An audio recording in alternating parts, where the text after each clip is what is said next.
So criteria 5 is exhibit character traits that reflect civic-mindedness and a commitment to positively impact the classroom, school, community, and or society. Personally, this is the one that I had the biggest hang up with because exhibit character traits is very subjective. And I know that Johnny is not going to get a state seal of civic engagement because I don't like Johnny and I'm on that board. And I'm going to say that Johnny did not exhibit character traits because I saw him misbehave one time in my class, or he was a pain in my butt. And so really trying to come up with some things that are concrete about this. And I talked with Huling Lee, who was on the committee that worked this, and she's a member of a group whose name I'm going to make fun of here in a little bit because it is a beautiful acronym that got shortened to another different acronym.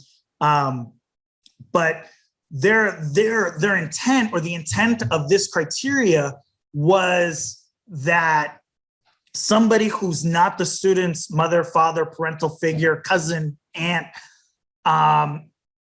demonstrate that this person has engaged civically.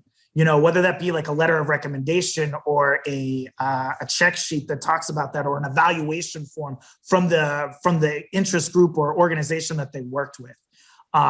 And they talk about some of that within all of this wording here. So that the student has a concern for the rights and well-beings of all, has a sense of civic duty, the power to change things for the better, and demonstrating empathy.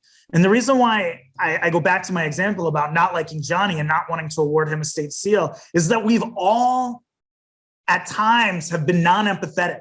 We've all at times engaged in destructive behaviors and been rude and condescending. We could have all been better. You know, I'm always trying to get better and I'm always trying to say the right thing, but sometimes I don't, you know, and I talk a lot. So I often trip over my words or say the wrong thing or say something unintentionally, you know, or I call someone the veteran of the group, which is a nice way of saying that they're old. And that gets me into trouble, even though I got gray hair in my beard, you know, like it's just the way things are. We all make those mistakes, but those mistakes don't define who we are. And we shouldn't make them define who our students are. So in here, I talk about it mentions letters of recommendation, like I had said, or a template or an endorsement form that is translated into multiple languages so that multiple groups can go ahead and have access to that.